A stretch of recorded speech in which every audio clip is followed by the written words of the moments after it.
Do you want to work 40 hours for 40 years to live on 40%? That sounds hard and sucks. If you do something from 5 to 9 a couple of days a week, you will have something in a decade. Real estate is the one thing that anyone could do. I don't care where you're from, how smart you are, your height, your weight, how ugly you are, does not matter. If you can stack 4 assets over 8 years, your future will be bright. How did you do it during your career? The key to doing it faster is to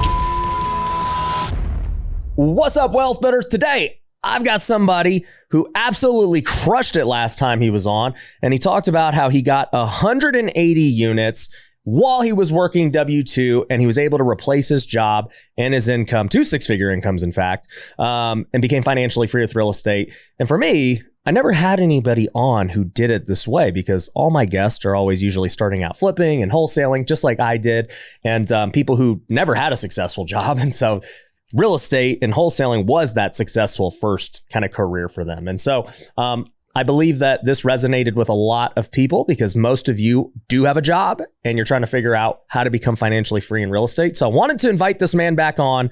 I got Michael Zuber. What's up? Hey, man. Thank you for the opportunity. That episode did really well for me. You were responsible for getting me over 50,000 subs, which means we got to throw a party in Vegas next month, actually 30 days from today. So that's amazing. A lot of fun. We'll see if we can get you to swing by for a few minutes. Yeah. If the dates match up, man, I'll come say hi. But yeah, that episode, people loved it. I mean, it did well, out the gate, but it was nothing like crazy. Then all of a sudden it just caught fire and it's one of our best podcasts ever. Wow. That's great. Well, I do think the W-2 employee is missed, ignored, overlooked. Yeah. In the community of influencers, because again, it's, there's other ways to do it, no doubt. But I do think 80%, maybe 75% are just naturally employees. I don't consider myself an entrepreneur, and I've been out of the game for 5 years.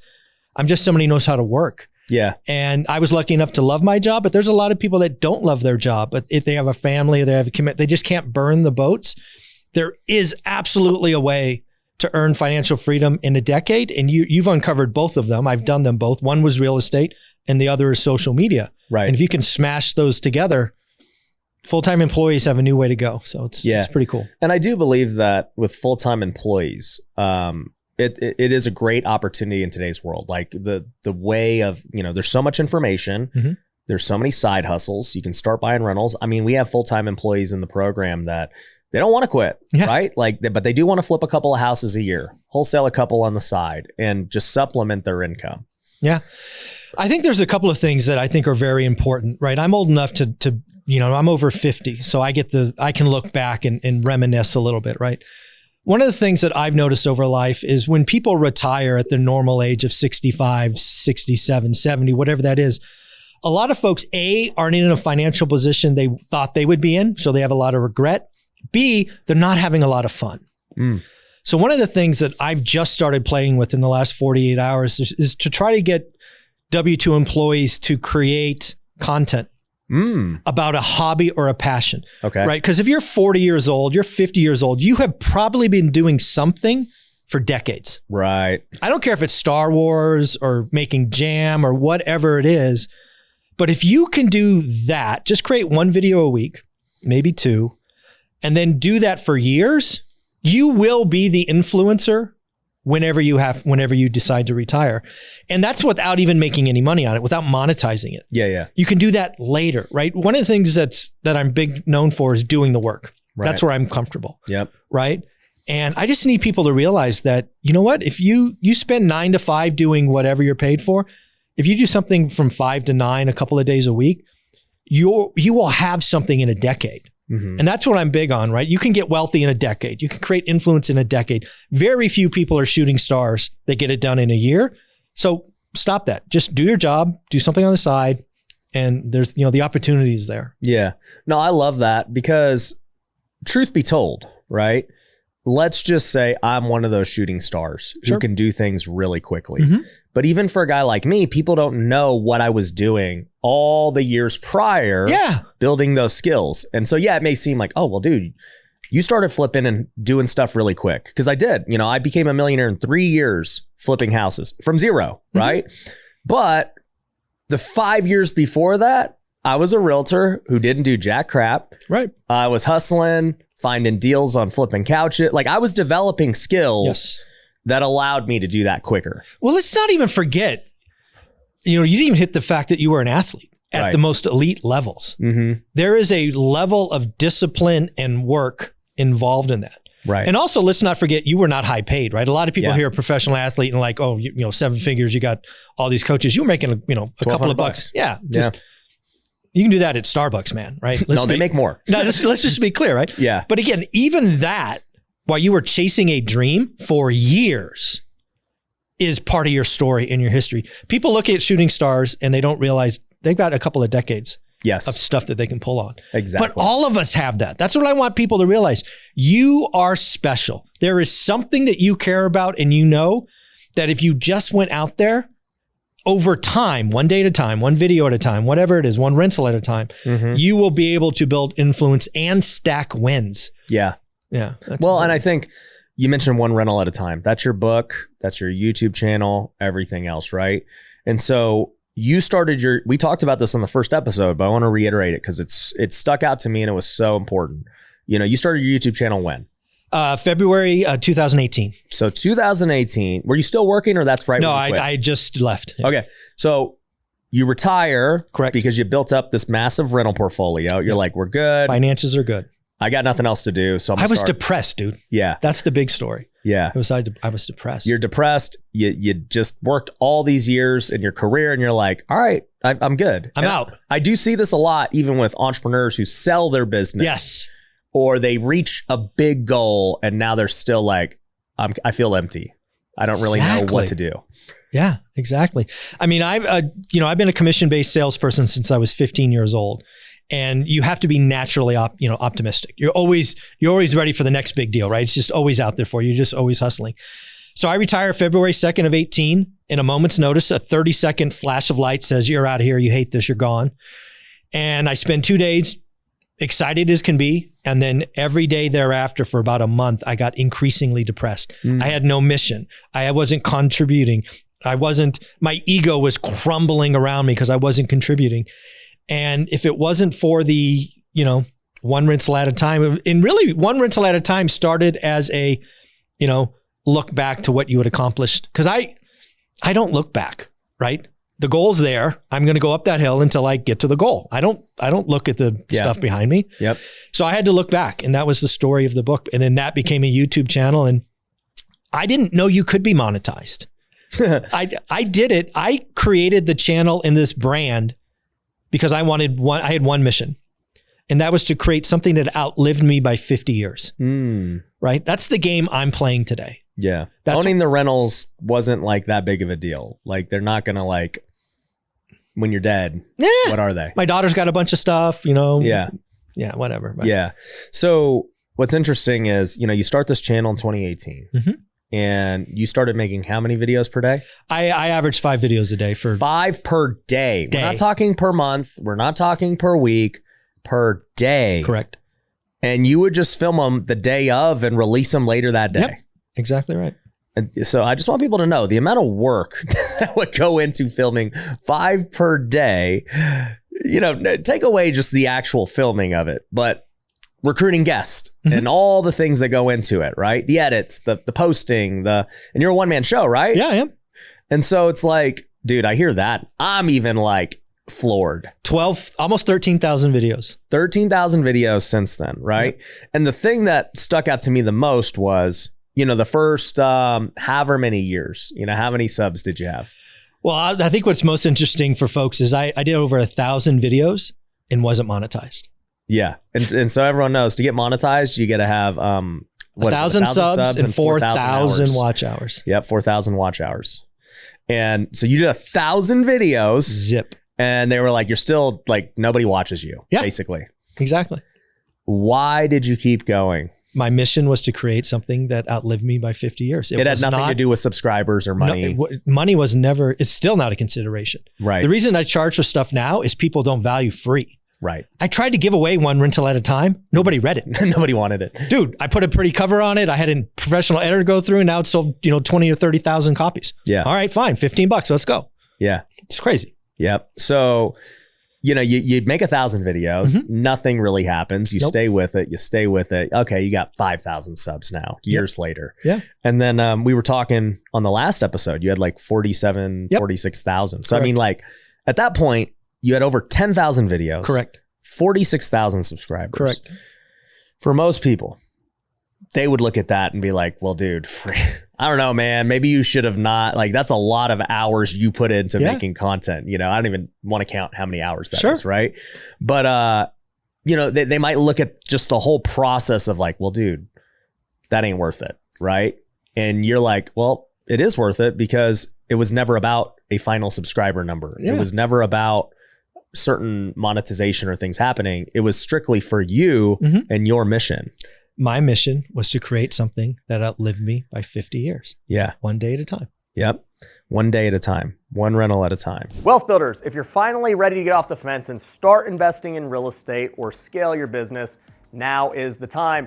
Interest rates are projected to drop multiple times this year, which means prices are gonna go up, and it is a great time to flip houses, to wholesale, and to start buying again. So if you're trying to get that first deal or you're trying to scale to the next level, we want to help you out. Make sure you go to wealthyinvestor.com. You can book a free call with our team today to see which program can help you get to the next level. We can partner with you and help you get that first deal. We'll even close the deal for you, or we can teach you how to build your business, how to build a company, how to start hiring people. It does not matter which stage of the game you're at. We want to help you out. So go to wealthyinvestor.com and see us today. I've done some really cool things when in hindsight, right? I'm one of very few people who took 3 software products from 0 to 100 million, right? I built a portfolio while working full-time of 180 units, no JVs, no partners, none of that stuff. I grew a YouTube channel with 0 edits, 12,000 videos, 0 edits. I don't edit squat. They're just uploaded. Yeah. I mean, I stumble, I mess up, I apologize and just keep rolling. Yeah. Right. Because if I had to edit videos, the channel wouldn't exist. Right. I know who I am. Right. And my mission, I'm already excited about tomorrow. That's just how I'm wired. I'm broken. But did you already film today? I did. Yeah. You already filmed. I mean, we're filming right now at 9 a.m. Yeah. So I did my 7:30 live. 5 days a week, I go live at 7:30. You can count on it. Yep. And it's done in 20 minutes. And then I did an 8 o'clock show. I recorded 2 episodes and posted. But I knew I was coming. So I took my guests at 9 and 10 and recorded those yesterday. Wow. Yeah. I don't play around. That's the kind of commitment. And I tell people that too, with anything. It's like, look, if I'm going to commit to a certain level, a certain standard for whatever it is, right? Whether it's deals, whether it's videos, whether it's calls, right?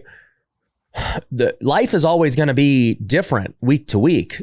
I travel, I go on vacation, I got to go speak, I got WealthCon, I got all these things, right? But you'll never see me miss my uploads and everything else. Exactly. They always go out because it's a priority. It's a standard. So it's like, okay, if I know WealthCon's next week and I'm not going to be able to film, we got to go crank them out the week before. Exactly right. Yeah. It's really funny, right? I've interviewed all kinds of folks, some sports scientists and other folks in other areas, and making money, getting healthy, whatever it is, it's all the same thing. Decide what you want. Yeah. Create the plan, what I call activities, track them, hold yourself accountable, and everything gets better. Yeah. So let's talk about just this accumulation of rental properties because, I'm sure people are watching that right now. Like, okay, I understand Zuber story. That's great. This dude puts in work. Okay. How did you do it during your career? What did that look like? Yeah. So I think that, a guy who's been doing it 22 years while working a full-time job, there's a couple of pivot points we should talk about. So first is the decision. I tried to do it where I lived. The numbers didn't work. I live in the Silicon Valley. Yep. So I had to find a place that did work. So that was an important thing. I found and chose Fresno, California, Central Valley. Yep. And have focused there for 20 years. I didn't go, hey, here, and then I didn't chase hot markets. Right. I built teams and I just kept going. Second, I started with what I knew, residential single family homes. But you got to remember, I started in 2002. My first house, Norris Drive, was $107,000, rents for $1,100, 1% rule, right? Yeah. I don't know any better in many places anymore. Not today, right? So I put 20% down, buy it, cash flows, all good. That was the first run up. And I did a cash out refi. I did it badly, right? I took out too much money because that house went negative, right? Okay. Negative cash flow, but I bought more assets. So the first thing you will see in our entire journey for 15 years is no cash flow and no cash out refis, no 1031s didn't go back into more real estate. Our day jobs funded our life. We were purposely taking every piece of cash flow, putting in a pile, buying more assets. That's step one. Not a lot of people do that. How many people do you know make a little bit more money, spend a little bit more money? Okay, so let me be clear. Okay, you just said your day job was funding your lifestyle. Correct. And then you have these real estate assets that were creating cash flow. And then you were taking that cash flow to buy more assets. Correct. But did you say you were refinancing and 1031ing or you weren't? Both. I did all of that. Right. Okay, so you were doing all the different techniques, right? Yeah, so 'cause I was getting capital out so I can keep buying. So, for example, right, you mentioned this one of like you did it wrong. Now you had negative cash flow. Do you think you actually did it wrong though? Well, I would, again, as somebody who has a large portfolio, that's absolutely an okay thing to do. If you want to go, hey, I bought one, I got these two together, it's okay. Yeah. But again, we talk to new people. Right. And I don't want anyone who's got 1 or 2 or 3 units to go, this one's negative cash flow, I'm going to do, because stuff breaks. Yeah, because when you refinance, happens. you're taking cash out, so you're getting a higher loan. Correct. And higher interest rate, cash out refi higher. Yep. So odds are, unless rents have increased significantly since then, Correct. Yep. You might be at break even or negative. Yeah. I don't like, I think most people, especially W-2 employees, I don't like the idea of, just go negative cash flow, appreciation will take care of you. I've been through that. Okay. Right. I knew people that said that in 2005. Do you remember Katrina? Yeah. So Katrina comes through and wipes out New Orleans, right? The government comes in and creates this special tax incentive for buying brand new homes in New Orleans in Mississippi. I knew some people in my network who went on about 4 or 5 homes there, because the idea was you can get some depreciation write-off, right? Today it's called cost segregation. Yep. This was a new thing. Go write off a bunch of taxes. And then, oh, by the way, they're going to appreciate because, it's going to come back. World collapses. These properties get cut in half. They don't cash flow. They never cash flowed. And, these people had 7-figure, net worth, decided to let them go. Wow. Because they just gave up. Not because they had to, but because it was a strategic default. So I don't want people in a position to go, give it back to the bank. So I don't like negative cash flow. Yeah. No, I'm with you. It just depends on, like you said, where you're at, right? Because from your point of view, okay, I have 180. So like I have this big diversified portfolio. Yeah. So yeah, if a couple are, because technically you're always going to have negative cash flow at certain points. Oh no. If you were to take my portfolio any tax year, absolutely. Yeah. Well, and people got to understand this. If you're W-2 and you're like, oh, I'm going to live off cash flow. No, you're not. No, you're okay. That's number one. But number two, understand there's vacancy, there's expenses and everything else. So even if you did on paper, like, oh dude, this property's going to make $500 a month, it gets wiped out. Oh yeah. By one repair, I would one vacancy. say we didn't really see meaningful cash flow for 5 or 6 years. And would you say that that's because finally rents had started to increase and allowed for that to happen? Yeah, rents up and also rates went down a little bit. Yeah, that too. Right. So our cash flow was real. Yeah. But it takes time. It's a trickle. Then it's a slow stream, and then inflation. Just keeps getting bigger. It just keeps exactly. Yeah. Exactly. And that's what I want people to know. And this is why I am the anti-cash flow guy. When I just tell people who are like trying to figure out, like, how can I supplement my income, Ryan? I'm like, buying a rental ain't it. you ain't supplementing your income with a rental. I was like, Robert Kiyosaki poisoned people's minds into thinking that's a thing. It's not. It's just not. Anyone who owns rentals knows it's not. Yeah. At least in that early stage. Oh, for like 5 we're years. Talking about. Yeah, for 5 years. So like, I just want people to understand this. Like, let's just say you buy this $300,000 house, sure. right? And, well, the 1% rule is like super hard to get, but let's just say it's, it rents for $2,500 sure. And let's just say your all-in costs are $2,300, right?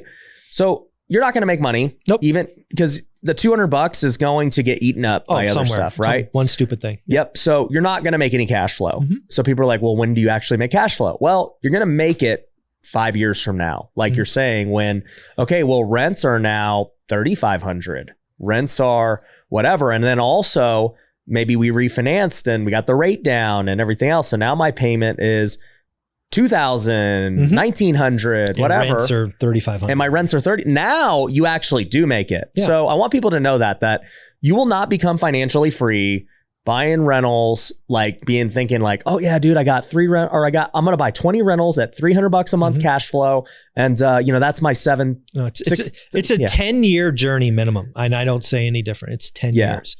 Because one of the things that, we haven't talked about, I believe that inflation's a feature, not a bug. Right. A lot of people look at inflation and it's like, oh, this thing that just came up because of the pandemic and all that. Inflation's been around forever. Right. It's just part of the system. Yeah. So if you know how to use inflation, you can get wealthy, but it's slow. Yeah. It's supposed to be 2 to 3% a year. Supposed to be, right. And then you get odd years where it's just crazy. Mm-hmm. And then now I think they're back to. Yeah, I think the last report was 3.4, at least CPI headline. But yeah, we'll go sub 3 this year for sure. Yeah. But again, as somebody who's trying to get full-time employees to understand the power, right? Your day job is funding your life. Right. If you can stack 4 assets over 8 years, your future will be bright. Right? I'm not the guy here that's saying you're going to go live off cash flow after 2 years. I'm not that guy. Yeah. It's a 10-year journey minimum. Yeah. It's possible. Yeah. You can get certain times where it's great. But it takes 10 years of stacking. Yeah, keep working. Yeah. Yeah. I mean, how many things have you done in your life where you could do it once and then magic happens? None. It's all work. Just choose your heart. Yeah. Right? Do you want to work 40 hours for 40 years to live on 40%? That sounds hard and sucks. Yeah. Why don't you sacrifice, scrimp a little bit, tuck away some disposable income, buy some assets, let the assets use inflation, get rich. It's a get rich for sure, not get rich quick. Right. One thing I will say though, why I'm a proponent of wholesaling and flipping is not, people are like, well, it doesn't build long-term wealth. I'm like, yeah, but you can get rich quick. You really can. So it's like, it depends on your goal, right? Yeah. So I always tell people, I'm like, look, if you want to, for sure, like you said, build wealth, hey, all right, let's get a plan in place. How much do you guys make? Okay. Yeah. We're going to have to start saving X amount per year. We got to cut your cost. And hey, what's the goal? How aggressive do you want to be with like building wealth? Can you buy 1 property a year? All right, great. How much do you need? Well, typically in your situation, you're going to need 20% down. So how do we save 20%? Or how do we get a side hustle that allows us to bring in that 20%? Exactly. The flip, the wholesale. Both. Yeah. Do both. Yeah. Because I mean, if I were to wave a magic wand, I would get more and more people to think about their discretionary income. Lots of people we talk to think about their income. Yeah. Your gross income doesn't matter. Let's say the average income. Okay. I don't even know. Do you might know. $72,000 is average household income. Household income. Okay. So let's say the people that watch this show, it's higher. Okay. Let's say it's $120, 10 grand a month. Let's say it's $120 for anyone watching the show. Okay. If that's you, comment below and say, hey, I'm in that 100 to 150,000 range. Okay. Household income. What's our plan for them? Well, again, if you're in a job that and they want to stay in the job, right? That's the key. Yep. They want to stay in the job. They're not like, Ryan, dude, I think it's great that you do your own thing, but not mine. I like it. I'm good. Blah, blah. Yeah. So that's my avatar, right? That's my So let's talk to those people. So what I would tell them to do is I would ask them, do you know your discretionary income? Most don't. Most could tell me I make $120 a year, 10 grand a month. Right. Most people probably can tell me what they net post-tax, post-401k, post whatever. Right. But that's where it stops. And that's not okay. Yeah. You have to realize, let's say, so 10 grand a month, let's say it's 7,500 after taxes. You take out housing, food, auto, insurance, kids, blah, blah, blah. Those things are fixed. The only number that matters in my world is what's left at the end of the month. That you could, in theory, Ryan, light on fire and nothing changes. Right. That's disposable income. Would you say that this is the same thing as savings? No, it's purposeful. Okay. Because to your point, let's say that person that makes 10 gross, 7,500 net, let's say they have $500 disposable. Right. They could choose to save. They could choose to spend. They can choose to smoke it. I don't care. Right. Let's first off realize you started at 10 and you have 500 left over. So you want to buy your kid something. Let's say you want to buy your kid a $1,000 video game. Mm-hmm. What I want people to realize is you have to work 2 months to buy that game. People don't think about it in time. Why do you need 2 months to buy a game if you have... Because the game is not something you would normally buy. It's outside of your fixed costs. Yep. And you only have 500 discretionary. And the game costs $1,000. Oh, what games cost $1,000? Oh, the video game. I don't know. A phone, whatever. I don't know. Last time you bought a video game? They used to be $50 when I played video games. Yeah. So Man, you can go play games for free on the App Store now. What do they need a game for? All right. A phone. Actually, isn't like Fortnite and everything free now? No idea. Let me know in the but I'm pretty sure all these video games started to realize that social media was doing it the right way. Instead of paying to get in, now they're buying little trinkets and toys, exactly. They're like, no, let everyone play. Yeah. It's free. And then we're going to get you in the game. You need the special gun. You need the special whatever. I'm pretty sure it's free. Let us know. I have no idea. Yeah. But they're definitely not $1,000. Yeah. Okay. I don't know if you're buying an arcade or what. Yeah. So, but the idea though is you want to buy something for your kid outside of that fixed income. That's $1,000. Okay. You only have $500 discretionary a month. Right. So 500. So again, I want people to realize, I'm not saying don't buy the 1,000 thing. I'm just saying realize you got to work for 2 months to afford that damn thing. Right. That's a different conversation. Yes. People don't appreciate money and time. That's why discretionary income is not savings. It is this other thing that we should all talk about. We should all track. And to your point, we should grow. Mm-hmm. That's what you do. You can whack expenses, which is what I did. It's not sexy, not fun, or increase income. Right. What you're doing, trying to help people with the media and the social media. I think everybody should do something in their hobby, their thing. Start. It'll be slow, but it will bring stuff over time. So are you a proponent of trying to cut expenses and save, or are you a proponent now of trying to add income? I believe the person that does it the fastest is both. But let's be very clear. You can only cut so much. One is a better limit than the other. No question. Yeah. Increase adding income is better than saving. Saving money is faster, right? Mm-hmm. And it's easier to do. Well, actually, I don't even know that it's easier. It's not easier. Yeah. But it is like, okay, I can actually see. You can see it. Yeah. Quicker. I could save $1,000 more a month by doing this. By doing this, and this, I save, $707. Yeah. But that's it. You do it once, you're done. Yeah. Income is far more, more options there. And I agree with you. So when I was starting out, and even to this day, I don't live up anything close to what I could be doing. Uh-huh. And even as I was building wealth, I mean, when I first became a millionaire, I was driving a $10,000 Volkswagen Tiguan. I don't want to offend people, but it's like, a guy like me shouldn't be driving it, right? Other kinds of guys should be driving that kind of a Volkswagen Tiguan. Anyways, I was cheap. My wife had a Camry, okay? 2007 Toyota Camry. This is 2018, where 10-year-old respect. Yeah, and so she liked it. She didn't mind the 2007 Camry. And finally, one day, I was like, I should probably I don't need to be doing this no more. Yeah. So in my mind, I was like, I'm gonna level up. You know what I got? A 2013 Lexus RX, but it was an F Sport. It was $20,000. I had one of those. I paid cash. I went to Arizona and picked it up. Yep. But even then, for me, I was like, dude, I have a luxury car now. Yeah, exactly. That was my idea of luxury. Yep. $20,000. I know. So I still had this super frugal mindset. And we always lived that way. As we were building wealth. I mean, I think when the first time I ever made six figures, it was 2016. I made $200,000. Okay. We thought we were rich. I was just like, babe, I don't know how, we could do whatever we want. Yeah. This is crazy. We didn't have kids. Yeah. But I want to say, at that point, our mortgage was $1,200. Yeah. We didn't eat out. You had a lot of disposable income. Had no expense. I would guess we were living on, honestly, $4,000-5,000 a month max. And you're making $20,000 a month essentially. Yeah. You start to that provides quickly. So much options. So Olivia and I both made six figures. We live in the Valley, so it's not all that great. Yeah, you were living. Yeah, everything's expensive. Everything's expensive. But we ended up going down to 50%. It took a while to get there. The first 30% was easy. Yeah, and then over time, some of that was our income went up, right? Obviously, but the key is we didn't flex. Yeah. I mean, I have a lot of peers. I mean, I remember one of the hardest days of my life. I don't know if this has ever happened to you. But we're on this 10-year journey, which at the time we don't know is 10 years, right? And so it's year 7, and we go to a housewarming party of somebody that works for me, right? So it's a direct report, right? Below in the hierarchy. And they're balling out in a brand new house, 7 figures, got all the cars, all the toys, all of that. Yeah. And you go there, you smile, yada, yada. And then we drive home and I start crying just out of nowhere. It's one of the only times it's ever happened to me. My internal whatever is just beating me up because we're sacrificing, we're cutting, we have one car, right? You don't feel like you're moving up. Yeah. I'm like, I think what it was is, did I do it wrong? I did it. And You're like, is this all worth it? Yeah, now in hindsight, I was like so close, but I mean, 7 years sacrifice. And I was crying. Olivia had to drive home. I had to pull over and let her drive home. It was wild, but wow.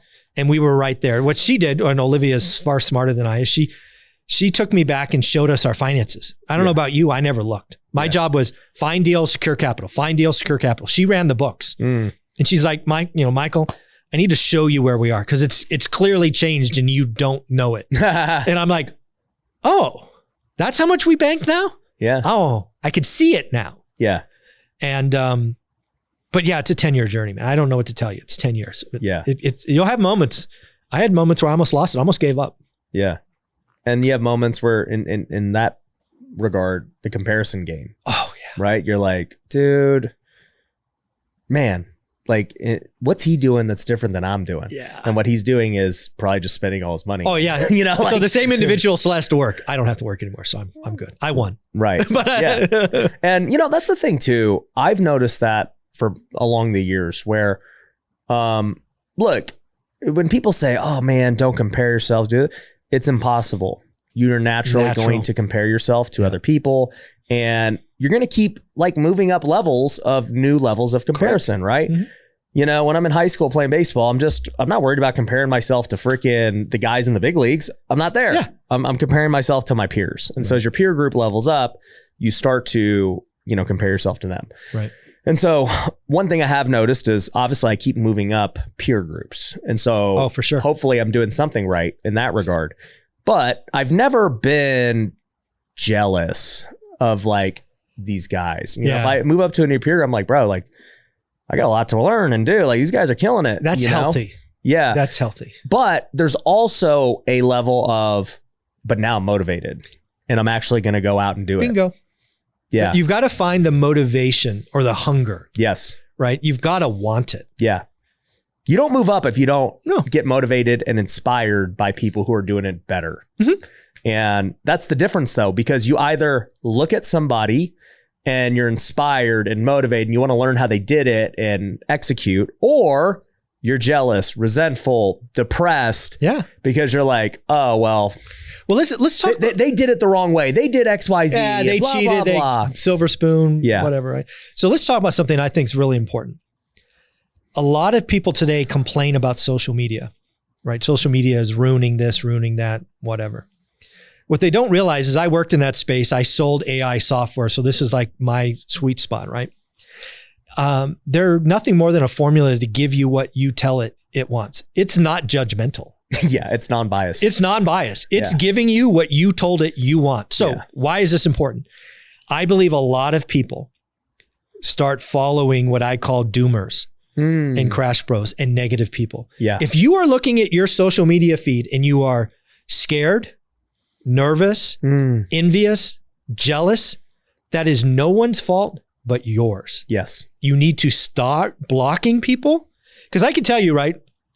I launched a channel, did the Instagram, even just started Twitter or X here. And you have to block hate and negativity. Yeah. And then the feed is all positive. I got guys like Ryan and Thatch and Grant all in my feed. Yeah. It's awesome. Yeah. Right? As opposed to the people saying the world's going to end and we're going to have bread lines and all this other freaking nonsense. Yeah. No, I'm with you. My feed is all golf swings and just hitting bombs. And that's what it is.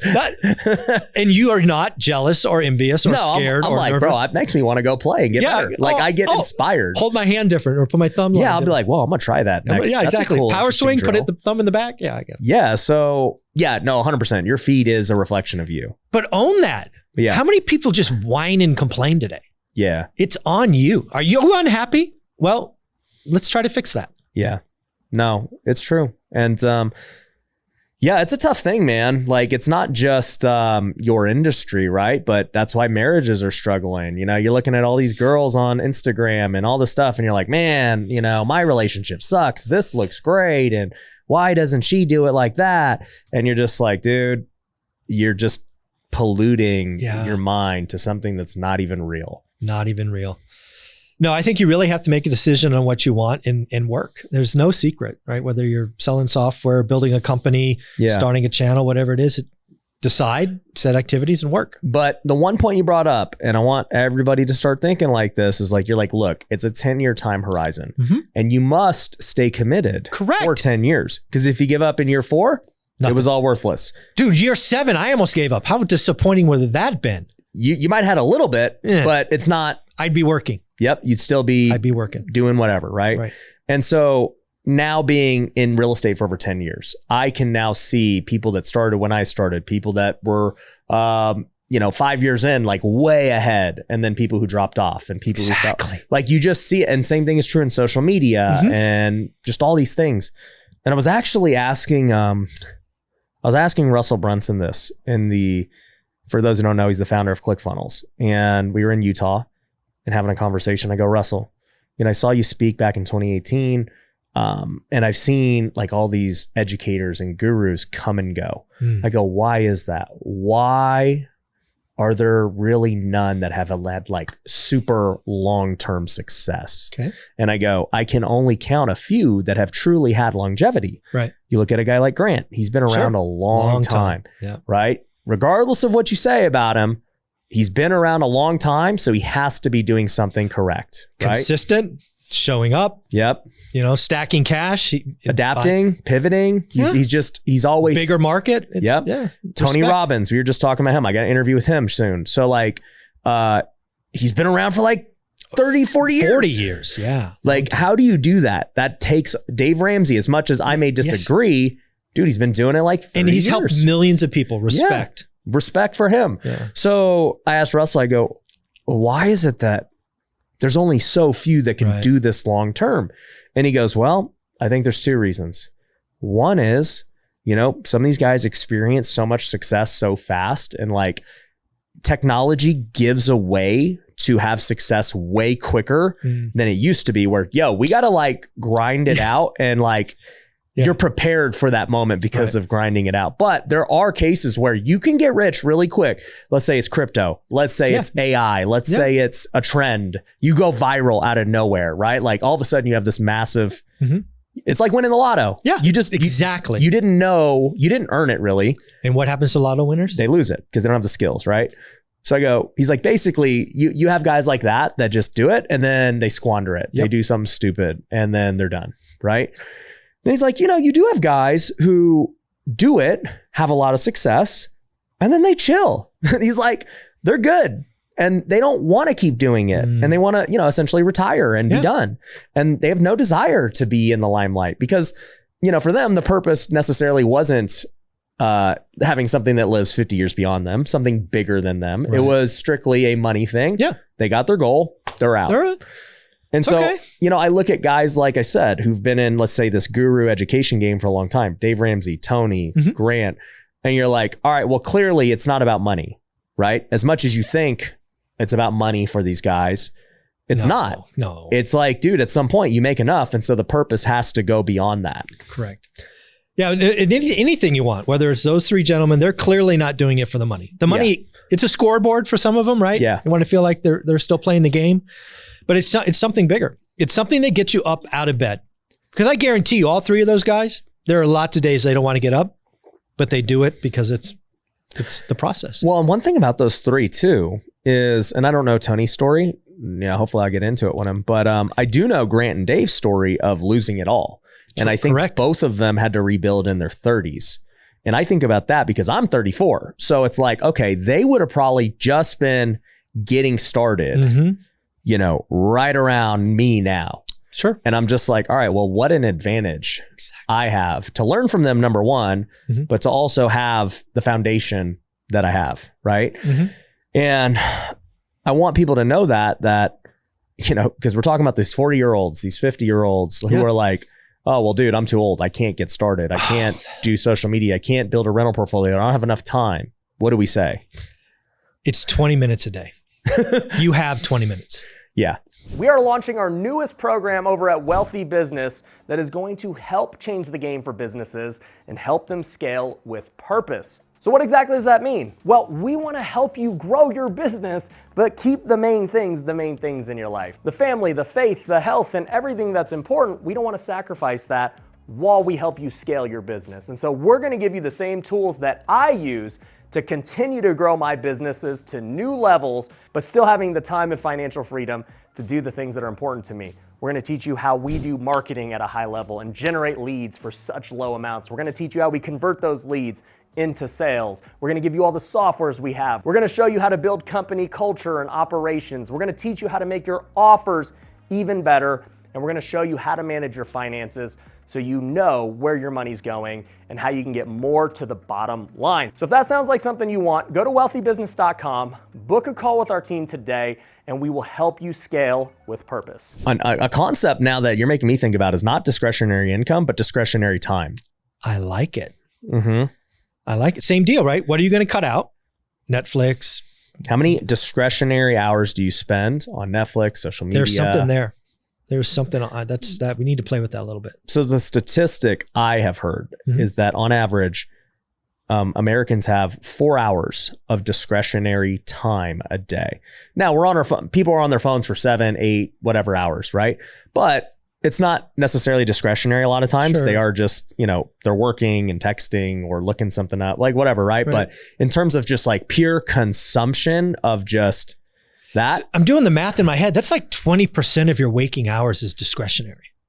I mean, think about it, right? I mean, if you work, you could do a lot of stuff. Okay, so let's say there's 16 waking hours. Right. People work 8 hours a day. Sure. Okay, so 50% of your time you work.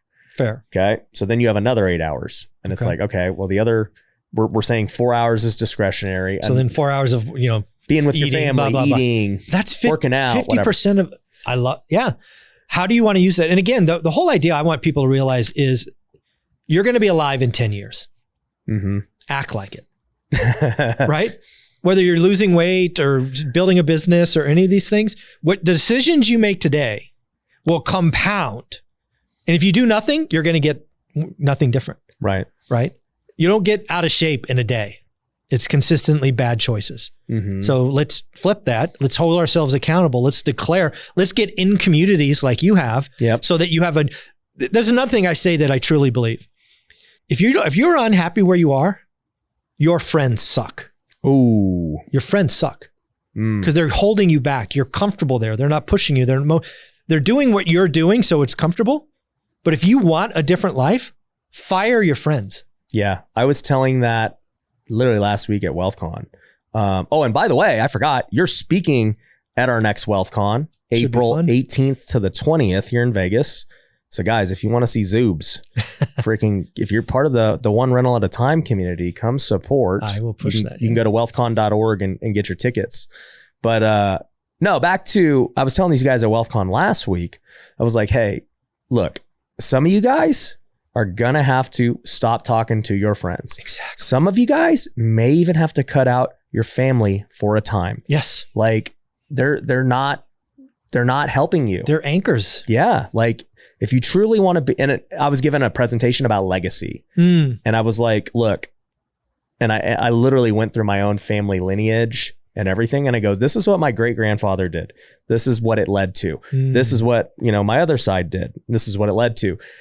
And, the moral of the story was, it's not an accident. I am the way I am. Okay. Because there's all these things that start adding up. Yeah. Why am I the way I am with faith? Why am I the way I am with sports? Why am I the way I am with entrepreneurship? Well, on my dad's side, it was a bunch of hustlers in the Philippines, making businesses and making things happen.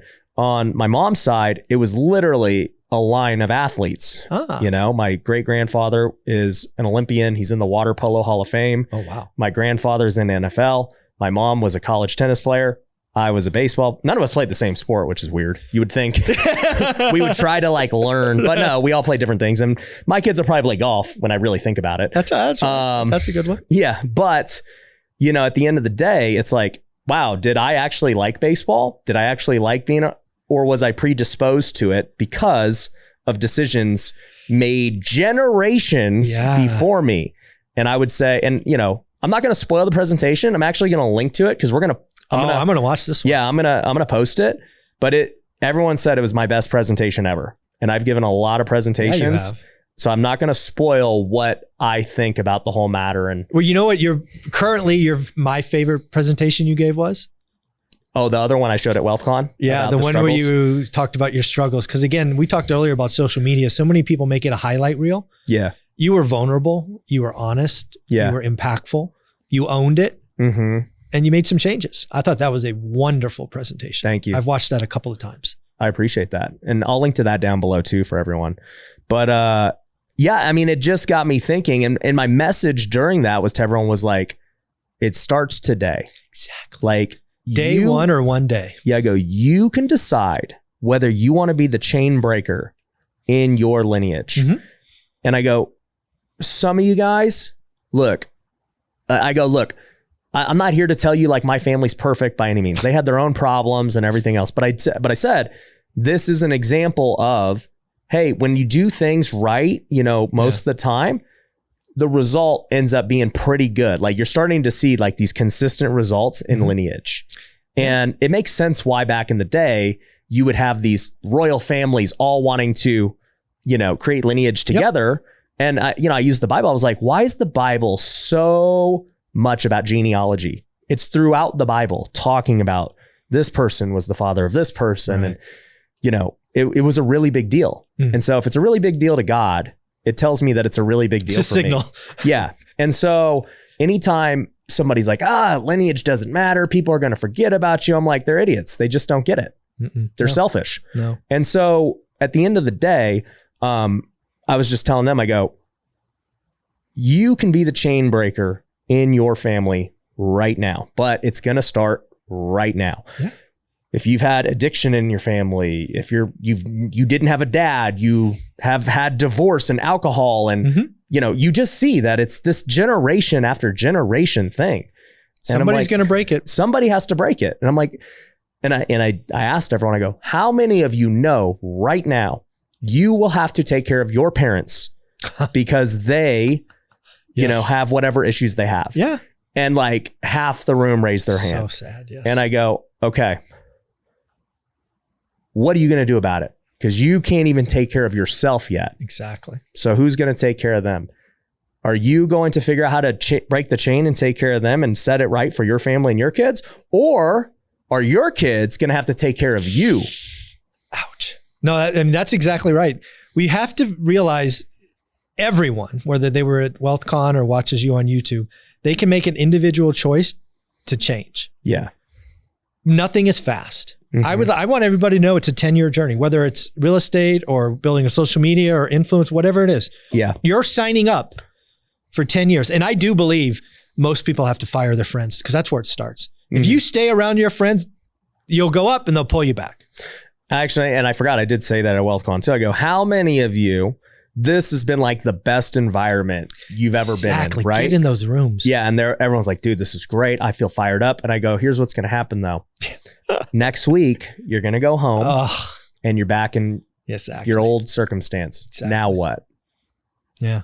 And it's part of like also a pitch to say, hey, you should join our community and coaching, but it's also the truth. It's like, do you think you're actually going to do anything if none of your circumstance changes? Yeah.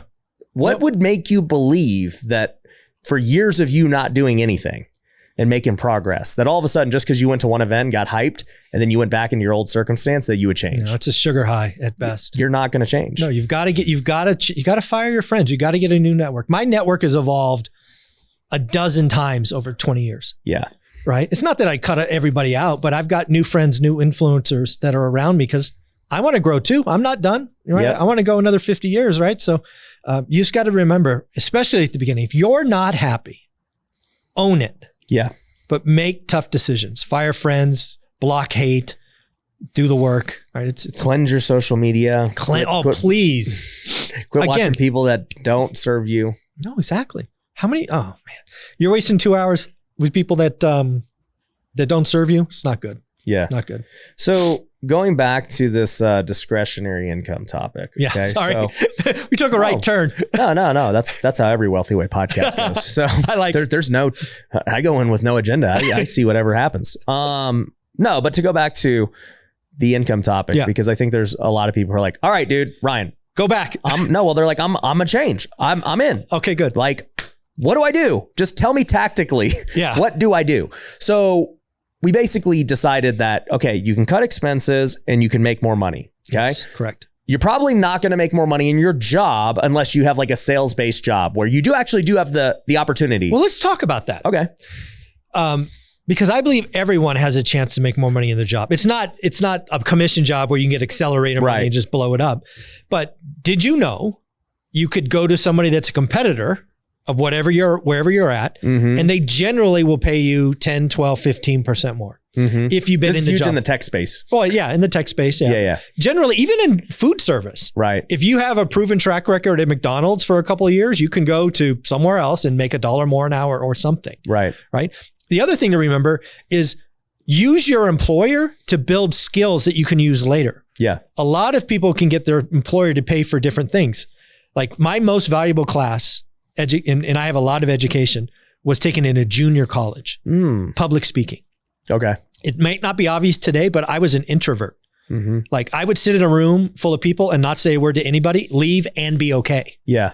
Right. Public speaking broke me out of that. Right. So today, technology, video, audio, editing, whatever. There's so many things that you can get your employer to pay for that you can add skill stacking.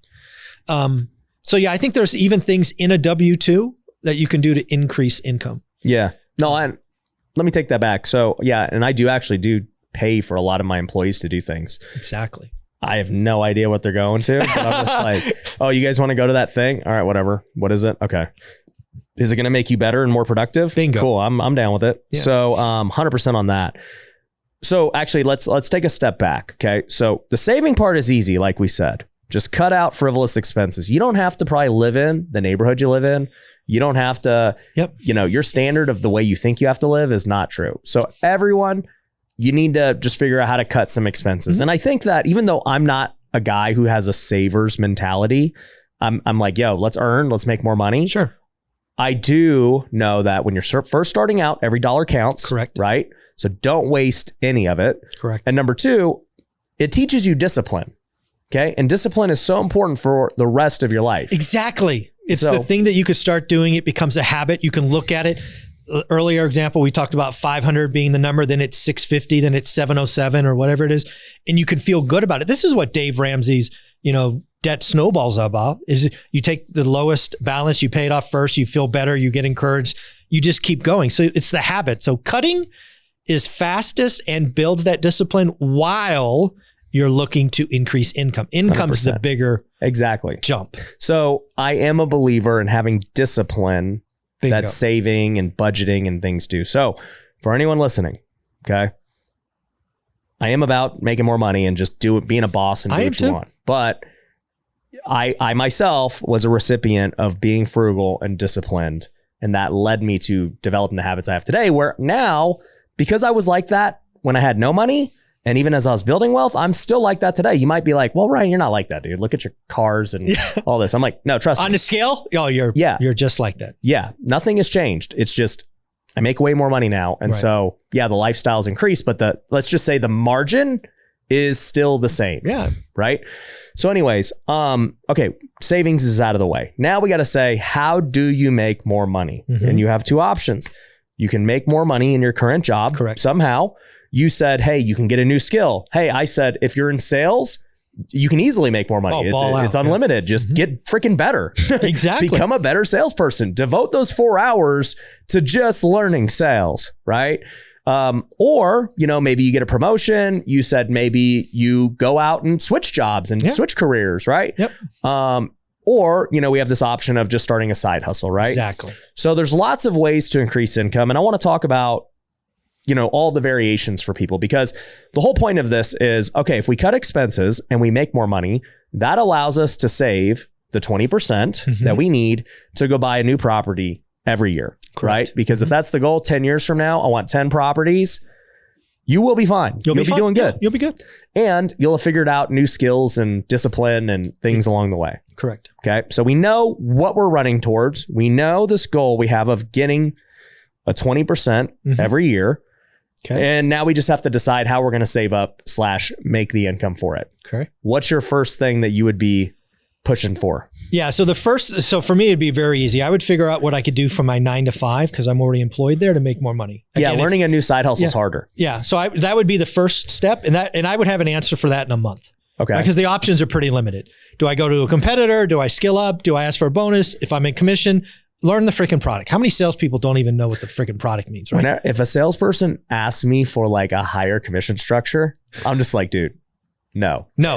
Go sell. Yeah. Maybe do your job. Yeah. just sell better. You showed up at 9. I've been here since 7:45. Yeah. Where were you?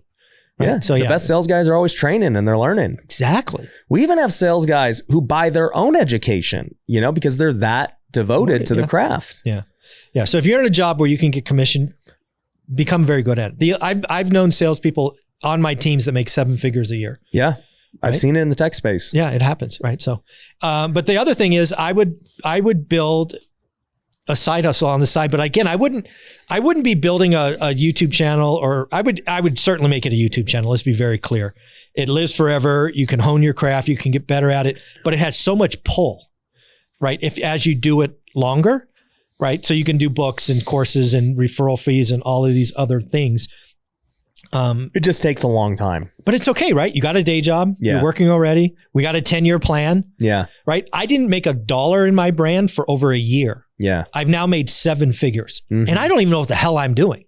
No, you don't. I have no We've talked clue about it. Yeah. No ads, no team. I'm like, bro, why are you not doing this? And you're like, I don't know. I don't know. I'm like, bro, I don't have an just answer. like tweak you for like 1 hour and let's double it. Yeah. But again, what I want people watching this to realize is you don't need to make $1 million. Yeah. If you made an extra $2,000 a month that fell huge. to the bottom line. Yeah. That's it. That's not a year to the next rental. That's 9 months. Mm-hmm. And now instead of a 10-year journey with 10 units, you have a 10-year journey with 13 units. Yeah. So again, I believe people need to, and again, I did this all by accident, right?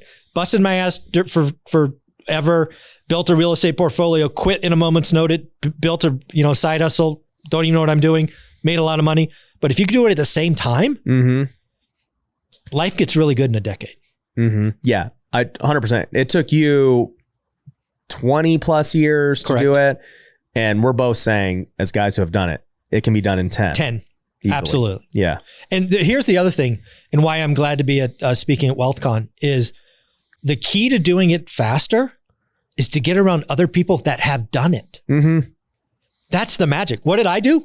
I do what I always do. I lean my head down and I just keep running forward. I don't look up. Right? I'm starting to look up now. You're like, hey, actually, is there other people that do this? Maybe I should just not. Yeah. I can ask for help. Yeah. I'm broken, right? I'm comfortable working. And by the way, like it's a thing not just for W-2 people, but for everyone, because obviously we've coached thousands of people. And so I'll get a business owner who's ultra successful, they got a 7-figure business and they are so blind to what's going on because of, like you said, they've got their head down. Yeah. They're just pushing and pushing and pushing. Exactly. And they never take a second to look up and be like, oh, well, tweak this, tweak that. I don't really need to be doing it this way now that I'm at this level. Correct. Because you develop these habits when you're starting that are the right things to do. But it's like, should I be making cold calls right now? No. Yeah. No. But if that was how I got started, you get a routine and and then I see that happen. I'm like, so why do you still make cold calls? Yeah. Why are you doing 100 dials a day? Yeah. Yeah. And it's just that's for a season and then the next season. But that's why they got to get in rooms, because again, the other thing I've seen in doing this is you can always, somebody above you will help you, but there will also be somebody below you that you will help. Yes.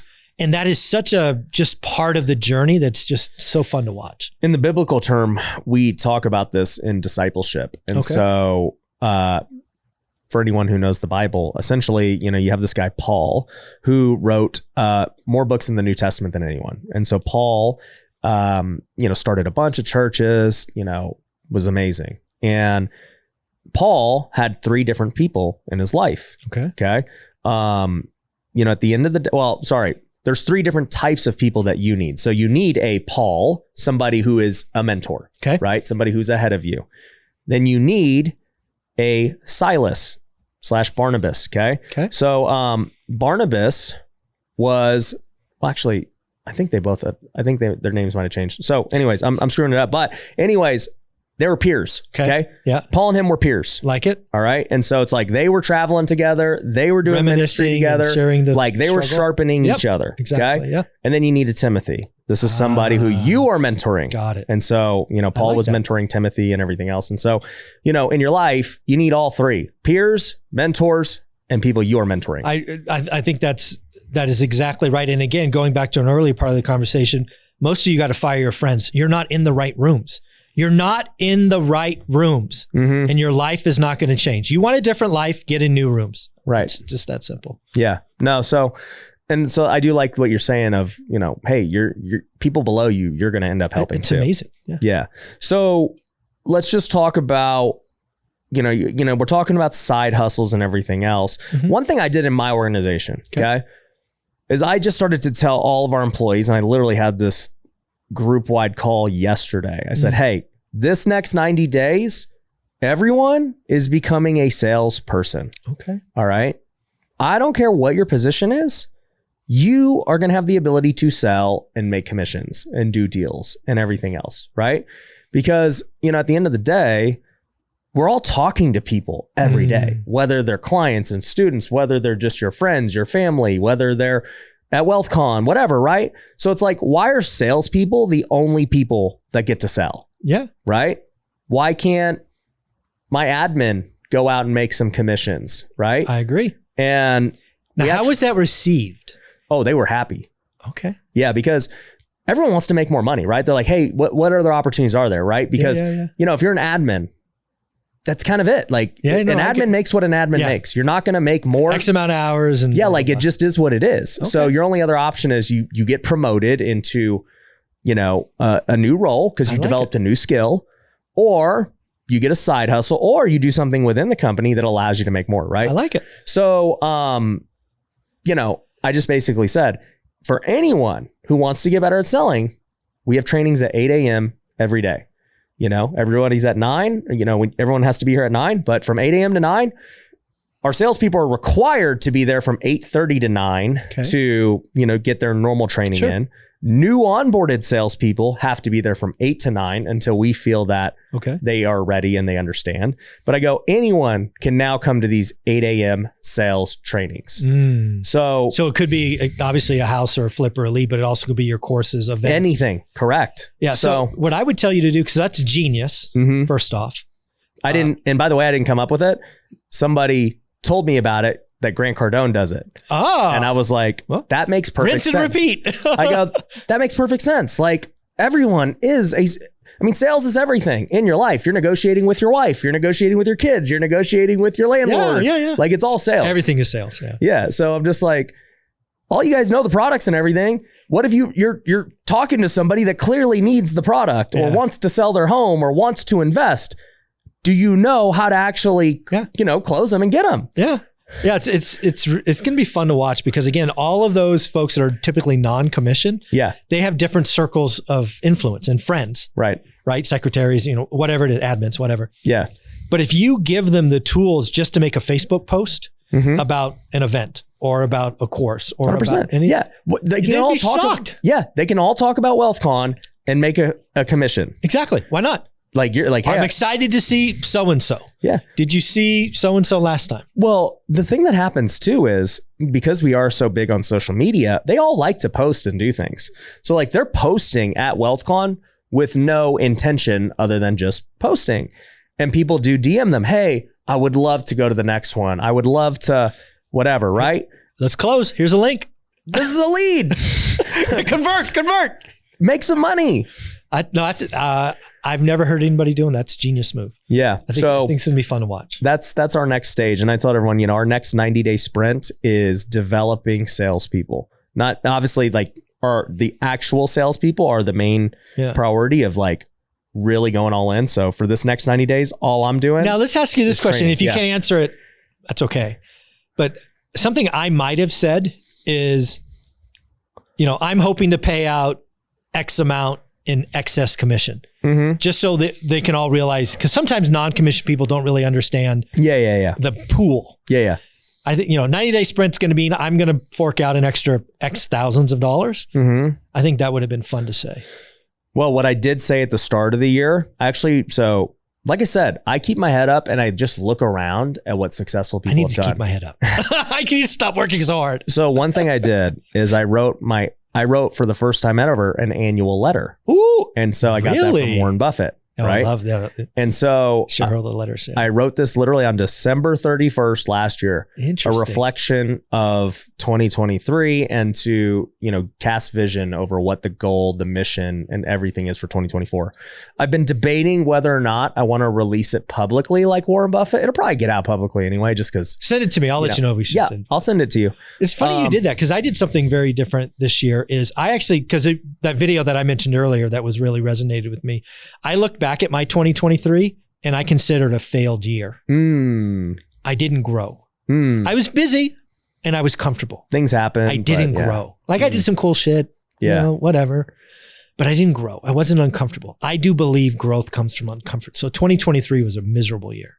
Because of no growth. No growth. Even though things were like smooth. Yeah, most people would look at what I did and were like, I don't know what you're complaining about. But again, for me personally, I didn't grow. And I think the same thing happened when you retired. Exactly. It's like, Yeah, now what? Yeah. So maybe it was a season where I needed a little bit of a break, maybe, but when you needed different. to just like go through it to say, okay, this isn't what I want. I'm not doing that again. Yeah, I want to get uncomfortable. I want to get uncomfortable. Yeah. So 24 is going to get uncomfortable. There we go. But so I wrote the letter and obviously the team is well received. And, I went on a call and explained it to everybody. But, Wow. Now I'm going to write it every year. It's, I do want to create this thing like what Warren Buffett has done in the last, 30 years. Oh, yeah. I think it's 50 years of shareholder letters. Yeah. There's even a book on it. Now, obviously, I don't have shareholders, so I just go to the team. But, I was proud of, I hadn't written like a 3-page thing in a long time. I was like, because now I can just make videos and it's so much easier. It's a different medium. It's way easier for me to make a video. Amen. But I hate writing. Writing it was, it was good. And good for you.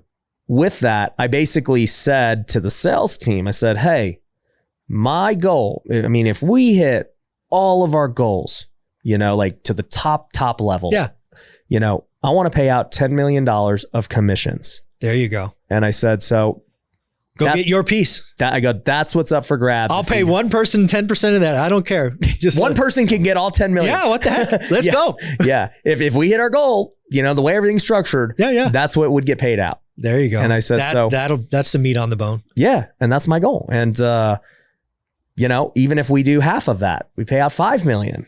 It's like, man, that's a lot of money that is up for grabs. I would definitely communicate, certainly to the sales team, now that everybody gets a sales team, just to realize how big the pie is. Because I don't think most people know. Mm-hmm. Well, one thing I told the sales team too, now that this week is like the first week of me actually, up to this point, people don't know this, I've never trained sales.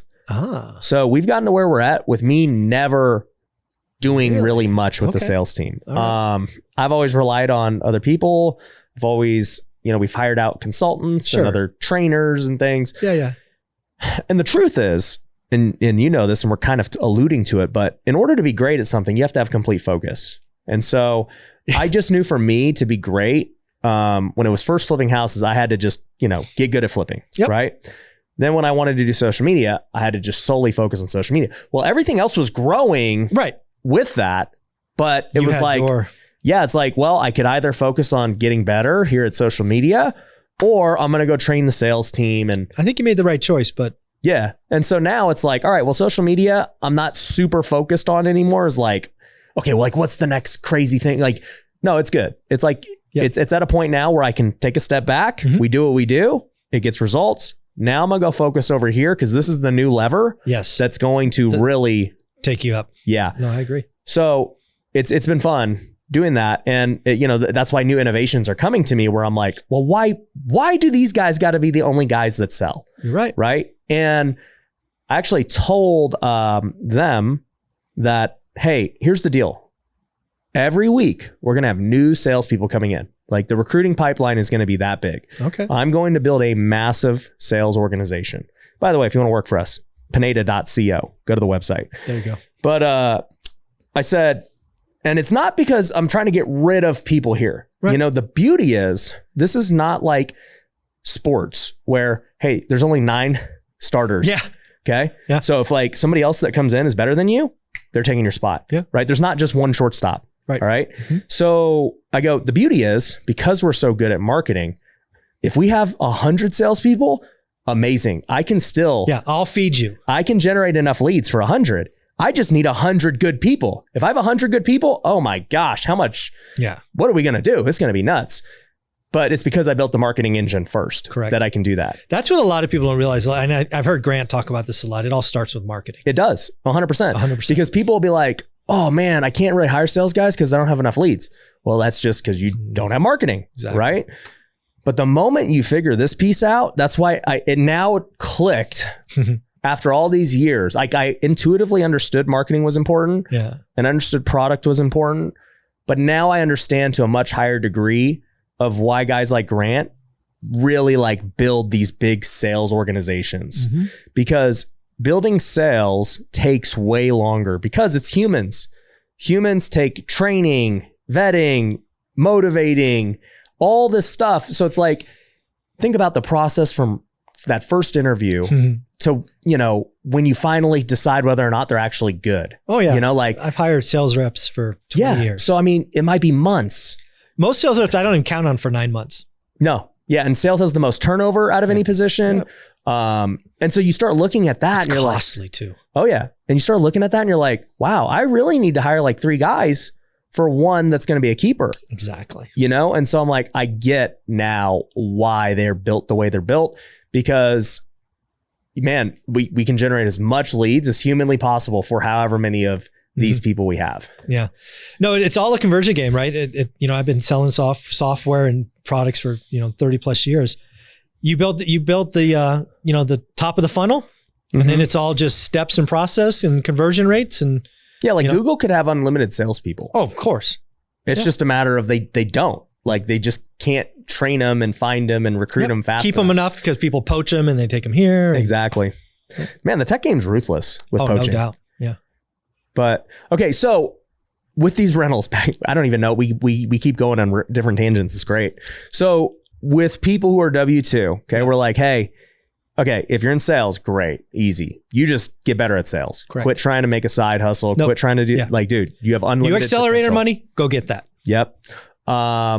If you're a normal, just salaried person who doesn't necessarily have the ability to earn more, you got 2 choices. Like you said, you can get another job, which, look, if you don't like your job, that's one thing. If you like your job, then it's like, well, you don't want to leave. So, and also too, you got to decide, is leaving worth 10%? Depends where you are in your career. Right. Yeah. So, those are things people got to like, okay, I'm going to go from making 60 to 66 and I don't know if I'm going to like it, how long I'll be, whatever. Your risk, you're the new employee here. You got longevity. Yeah. These are all choices. Yep. It's all a collection of choices. In my mind, if you like your job, that wouldn't even be a choice for me. Now, if you're talking, I can go make 60 to 90. That's different. Yeah, it's different, right? But 10% doesn't, I agree. it doesn't fair. matter to me. That's fair. I would rather be like, all right, side hustle time, baby. I agree. I do believe, and again, I think we need to change most people look at side hustles as, again, most people think it's quick. It's not quick. Hey, I disagree. I think they can be. You can flip couches right now and make money. Okay. I mean, like, could you do that if you had a full-time job? Absolutely. Okay. Absolutely. Tell us. Okay. So I started flipping couches when I was substitute teaching. Fair enough. I did this, I don't talk about my substitute teaching career very often because it was so short-lived. But what happened was I became a substitute teacher because they were like, oh yeah, you make $100 a day. Okay. And you just sit there for 6 hours. And I knew what subs do. You don't do anything. So you just take roll. All right. So I would take roll, just sit there and chill. Okay. And then when I got the idea about flipping couches, I just started to look for deals while I was subbing. Okay. So then I would make offers and other things. And then I'd be like, hey, when I get off at 2, I'll go pick it up and do whatever. So absolutely, I was doing it then. Okay. Now, look, I don't care what job you do. Like, there's always free time. I agree. No, I agree. Happening. So I do think that if you're flipping couches, could you do it full time? Yes. And even let's just say you could not go look for a deal while you were doing it. We still have, like we said, 8 hours the rest of the day to go hustle. And no, I think you're right. I think there's so much value in creating a side hustle, but it has to be something you enjoy that you can focus on. It can't feel like, the beauty of a side hustle to me is it can't feel like work. Yeah. And I liked it. I did not mind flipping couches. Yeah. So if you find your thing, flipping couches, creating content, selling stuff on Etsy, whatever it is, One thing I will say though is, yes, the bigger ones that have better potential, they don't happen right away, right? Mm-hmm. So flipping a couch, you could literally do it right now today and make $200 today. You could go on Craigslist right now in the free section, go pick something up and sell it and make money right now. Now, what's the upside? Well, I mean, you can get to, I mean, dude, I was making $8,000 a month. I've seen people who, there's literally couch flipping communities now. And I see these guys talking about making $20,000 a month. So like these dudes are making money. Yeah. So if we put out, let's just say $1,000, I think there are so many things you could do now easily to make an extra. And again, remember, we're talking disposable income. Back to our earlier example. Yeah. You may have $500. You want to buy $1,000 widget. 2 months of your life. Yeah. You create a side hustle where you add that $1,000. It all goes to the bottom line. Now it's 3 weeks. 100%. That's simple. I agree that there's these easy things to do that make money quick, and you can scale them to $2,000, $3,000 a month very quickly. Then there are things that have much bigger paydays down the road, but they can also still be relatively quick. Like if you ask me, you could wholesale and flip a house and make $20,000, $30,000 way quicker than making a YouTube channel. Okay. It's not even dude, making a YouTube channel is like a ultra long. It's a year minimum. Yeah. Well, a year with the YouTube, I equate a YouTube channel to buying rentals. That's really what it is. It's just a long-term play. I agree with you 100%. So it's like, okay, well, if we have couches over here that are like the quickest way to make money, and then you have flipping and wholesaling, which is this in between, and then you have personal brand, YouTube, all that, that's like a long-term play. You know, you just got to decide how quickly do you need the money. I agree. Right? That is the key. Yeah. And if you're a W-2 employee who's got your monthly nut covered, you got a little extra coming in, my suggestion is play the long-term play, because again, there's something after that. Right. You're already good. Exactly. Because of your W-2. And the only reason I bring that up is because that was literally my progression. I flipped couches, I got into flipping and wholesaling, and then I started creating content. Like I know for a fact how long they each take, how hard they are, what, the time frames of real. And I agree. Anybody could do it. There are very few things that I will agree that anyone could do. Yeah. But not anyone can be in tech. No, of course not. Yeah, exactly. I always say it on stage. I'm like, dude, real estate is the one thing that anyone can do. I don't care where you're from, how smart you are, your height, your weight, how ugly you are. It does not matter. And then people are like, well, yeah, but I could do. And I'm like, no, you can't. Okay. You can't play pro sports. Yeah. You cannot be a model. You cannot be in tech. You can't build rockets. There's lots of things you have to genetically be predisposed to do. Mm-hmm. Real estate is not one of them. No, I agree. Yeah. Most people in real estate just need to focus. Another thing that I really believe is you can't, like this whole 7 streams of income nonsense. I hate that for people starting. Explain. Because again, you can't do everything. Mm-hmm. You can't get a 6-pack abs and learn German and play an instrument, and you can't do everything at once. Pick your thing. Yeah. And go get really, really good at it. And then at some point in the future, you can diversify. Like we just talked about marketing and sales. Yes. Right? Get really, really, really, really good at marketing, and then it will run itself, and then you add on that. And I say this before too, that skills, to your point, don't develop hey, I'm going to learn 6 skills at once. It's one skill at a time. One. Yeah. One. That should be your next book. One skill at a time. There you go. But it's true, right? Like you learn how to, for me, okay, back to that same story. Hey, I'm going to be the best at flipping couches. Yeah. I did not care about real estate or social media. Didn't even think about it. Didn't even think about it. I just got good at it. Then I said, okay, I'm going to do real estate. I'm just going to do that. Then I'm going to do social media. Just going to do that. Exactly. Then I'm going to do marketing. Just going to do that. Now I'm all in on sales. There's so many things I hope people get from that. Right? They look at you as this. I've got a lot of skills, but it took one at a time. Correct. And long periods of time. They don't see it. Like you don't learn these skills. No. Because I read a book. No. Watched 2 videos. I watched a couple of podcasts that were great. I instantly. I get it now. Yep. No, you know what? The other thing I learned too, as I've become a learner of learning. Okay. Because learning is a skill. Oh, for sure. Because I see, I'm like, why do some people pick it up way quicker than others? Have you ever wondered that? I have. I've trained people for years. And yeah. Why do you think some people are quicker to learn than others? Well, I think there's a couple of things. I think there's what they brought to that event or that training or whatever. What was it? What baggage did they bring? What motivation did they bring? Right? There's receptivity. Mm-hmm. Because again, something as a presenter or a teacher, you have to remember your job is not what you're saying, but it is what's received. Right. Right. So you got to realize some people are just not open. They're not ready. They're shut off. They're not mentally there yet. For whatever reason. They had a bad day, whatever. Right. Mm-hmm. So there's that. There's also folks that are how they learn. Right. Some people read. Some people have to do it. Some people are hands-on. Some people have to experience it. Yes. And there's a lot of people I've trained that are great sales reps. They do horrible in classroom settings. They're just horrible. But you throw them out there with raw meat and they bring back steak. Yeah. Every time. Right. Because that's how they learn. So it's really weird. But yeah, I do agree with you. Learn. And you have to know how you learn. Yeah. Yeah. And then do that. Yeah. Don't beat yourself up like I don't read well. I'm not going to beat myself up for not reading, 50 books a year because reading for me is hard, right? Words get all jumbled and it's just messy, right? But I can watch, I can listen, I can multitask, exercise, and absorb. Yeah. So I'll give you my philosophy on learning after thinking about it and thinking about, I guess, why I've been successful at learning lots of skills. Okay. I think the first step is you actually have to have a purpose for why you want to learn the skill. Agreed. Okay? Because most people are like, yeah, it'd be great to be good at golf. Yeah. And I'm like, why? Why? Exactly. And then they wonder why they suck, right? It's just your purpose for why you wanted to learn the skill wasn't strong enough. Yeah, your why is not there yet. Yep. So I think you got to first have the right reasons for learning the skill because guess what? Learning is hard and you're going to fail and it takes a long time. And so, like if the purpose isn't strong enough, if the why isn't strong enough, you will quit learning. Okay. So let's assume that's good. Okay. Now what? And this is where I've realized as a teacher that what I am as a teacher and what, people need and what I need as a student when I learn is there's basically 3 tiers of learning. This is what I've realized. Okay. Tier 1 at the most basic level is just teaching.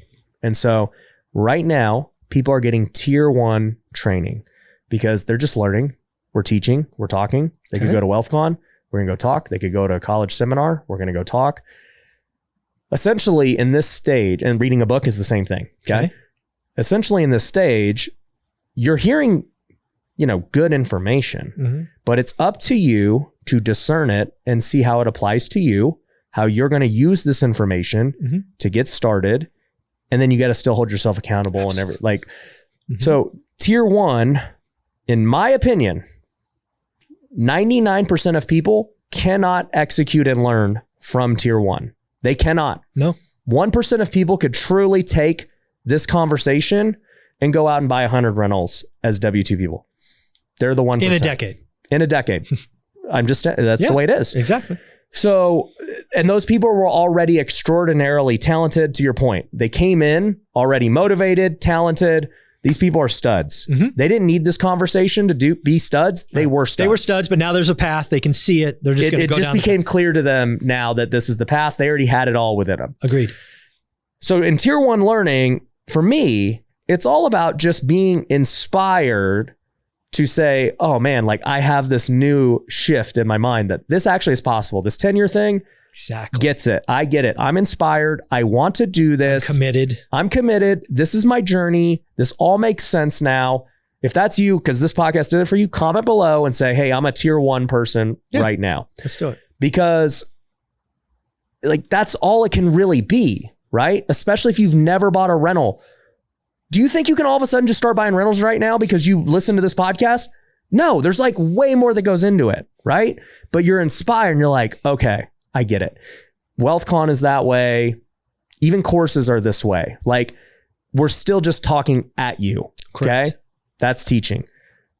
Tier 2 would be the actual, and I'm going to come up with a better way to say this because it's clear to me now, but tier 2 would be, all right, now we're going to get individualized and custom. And so I'm going to say, okay, I'm going to mentor you. Okay. So, Michael, okay, you're getting started. You got the 6-figure job. You're not, okay, let's look at your finances. Let's go see your discretionary income. Let's see, well, what are your goals, right? I mean, you don't, hey, 10 years, some people want to get up 50 properties in 10 years. What do you want to do? You heard about Zuber and 180, but what do you want? And you're like, look, I'd be good with 10. Yeah. Okay, great. You want 10. Got it.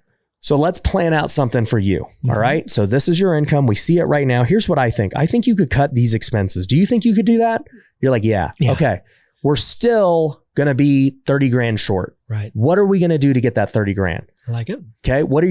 Are you willing to flip couches? Will you do one wholesale? You know, do you want to do a YouTube? What inspires you? Yeah. Right. Yep. So we come up with this plan that's individualized and custom to you. We're taking the information I like it. and actually making it actionable to you. To you, the individual. You, the individual. This would be tier 2 coaching. This Okay. is what I would call a consultant. Okay. Okay. Obviously, this level of coaching is far superior, Of course. than tier 1. You are way more likely to have success by me like breaking it all down for you and synthesizing all this information catered to you. Correct. All right. Lots of people can have success with that as long as they're self-motivated and they're willing to just stick with it. Right. And they pick the right person. They pick the right person who gives them great advice. And, you know, maybe that person along the way will stay in touch and, Yeah, you know, they continue to should, give them new consulting, you know, as they progress. Right. Tier 3 is essentially the top end of, you know, what would create the most success in a learning environment. And that is accountability. That's the Yeah, I agree. Okay. So now I say, Michael, that's the plan. You're like, I agree. Let's do it. I go, okay, here's the deal. This week, I need you to do X, Y, Z. Yeah. Report back to me this week. Let's make sure that it happened. You report back to me next week. You're like, I did it. You know, we cut this bill. I already sold this thing. Yep. Boom. I'm like, great. Okay. This next week, I need you to do this. Oh, I didn't do it. I freaking, you know, I went on vacation. No, bro. No. That is not part of the plan, what we said. Yeah.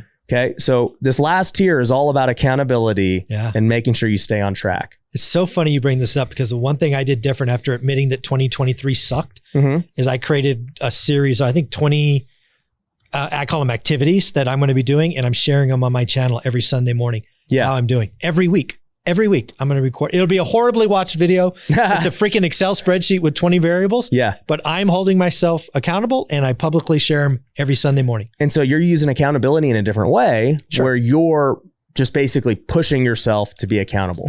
Right. And that is obviously one way to do it, except that, you know, 99% of the world will not do that. But 99% of the world will say, hey, behind scenes, like, hey, like hold me accountable. Yeah. Let's One-on-one. Yeah. And so I agree.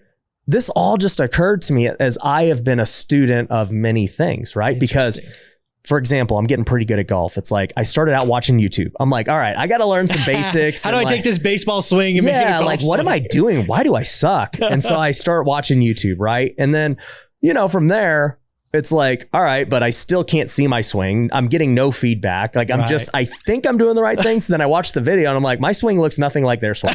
So what's going on here? Right? And so what's the next? I go to tier 2 coaching and I say, hey, I'm gonna hire a golf coach. So I hire a golf coach. He's like, Ryan, you know, here, let's take some swings. Okay, here's what you got to do. Here's some drills, you know, all this stuff. And if I don't ever go back to him, you know, it's like I had one consulting and hopefully I just do what he said and like I figure it out. Right. Or tier 3 is, hey, every week I'm coming here, hold me accountable, give me the drills, let's go play. Yeah, we're going to do the wedge this week. We'll do the driver next week. Okay, great. You progress past that. Let's do the next thing. So, you know, that's just how life is with coaching. That's how you excel and you become the best. And I should have known that as an athlete because that's all we did. But I think there's so much in being that professional athlete that you were that the rest of us can't appreciate what it takes to get to that level. Yeah, just the level of work, coaching, consistency, adapting, commitment. Yeah, judgment from other people and competing. There's a lot. But like all of that realization just made me think, man, that's why I've been successful at learning because I always go for tier 3. And I'm not going to learn watching YouTube. I'm just not. But I am going to get inspired. Yeah. I'm going to be like, oh, you know what? You can poke around, figure out a couple people. Yeah. I can't name one thing that YouTube taught me that like drastically changed my life that I just implemented. But it did inspire me to go learn the implementation and whatever else, right? I agree with that, yeah. So, you know, it's interesting, man. And obviously as a guy who's in the education business, I think about these things because I'm like, man, how do you get the best results out of people? And you start to think, okay, well, you essentially have to just, That's the exact question I would ask Tony Robbins. You talked about getting him. Yeah. Because he's been doing it 40 years. Exactly. Done it lots of, like, how do you do that? Has the other thing I would ask him is, have the students changed? Mhm. Like, have you seen anything different or are we just the same people with different names? Yeah. Do people have the same problems 40 years ago? Yeah, but that they I have want to today? know, right? I mean, I don't Yeah. know. I will ask him that. That's a great question. But yeah, like, you know, if I'm trying to improve my business, let's say it's the education business or the household, like those are the questions I ask myself. Now that I've been in it, how are people learning? You know, because even when you said, hey, like, am I an experience-based learner? Am I an audible learner? Am I, do I read? Do I visually see it?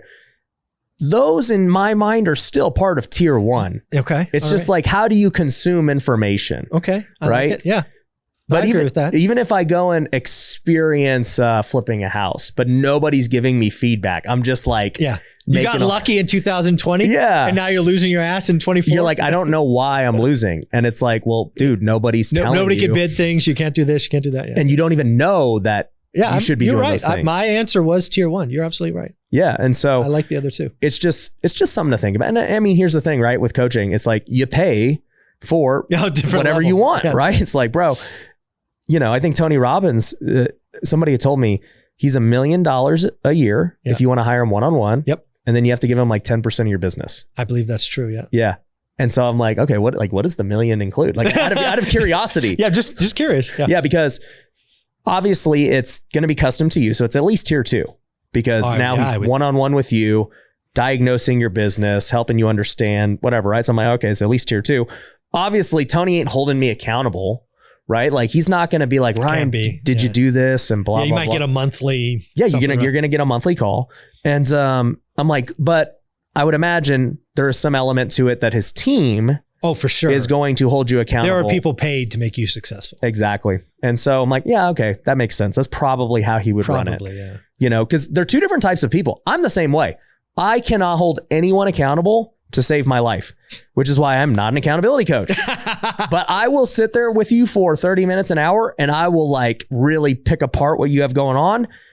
And I will hopefully give you the best way to move But you're out. forward. You're not coming back. And then I'm out. And I'm like, go execute, right? Yeah. Go. That's what I do. And my job is not to hold anyone accountable, right? Fine. And so it's know like, thyself. that's what managers do. I'm not no manager. So, you know, let your manager hold you accountable. I like it. So, but anyways, the reason I bring all that up is because, you know, for everyone who's thinking like, hey, how can I like be successful at a side hustle? Yeah. I'm just being real with you. I agree. Whatever it is you want to learn, you're going to have to decide how you want to learn it. Mm-hmm. And the more, you know, you go down these tiers, you do have to pay more, right? Like, and maybe there's somebody who's going to mentor you for free, right? Only for so long. Well, only for so long, but also, okay, well, you're going to pay for it one way or another. Exactly. You just don't realize how it's going to end up playing out. I agree. Yeah. So what would be your any other piece of advice for somebody who's trying to save up so they can buy that Actually, you know what? One question we didn't address before that is, where should somebody buy? So they did this, they got a side hustle. How do they choose a market? Oh, there's a good question. Yeah. Where should you buy? Because you picked a different market. I did. So I believe you should live where you want and invest where the numbers make sense. Don't try to force your cash flow wishes and dreams into a market that doesn't cash flow. Right. I spent a year trying to get something to work in the Silicon Valley. It doesn't work. So you have to find a market that works. And then you ended up in like Fresno, right? 2.5 hours away. Didn't know anybody.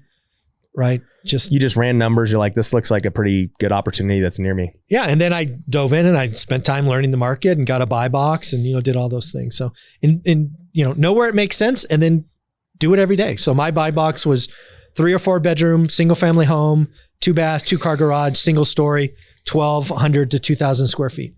And I looked at for 3 years. And isn't that interesting that, you know, you're a California guy and I hear these California guys say it all the time. I know. Dude, I can't buy in California. I mean, you're in the most rich neighborhood in the world. Yeah. The zip code that's in the country is about 3 miles from my house. Atherton. The highest zip code. Highest zip code. Yep. Yeah. And you were like, well, let me see what's around me first. I tried.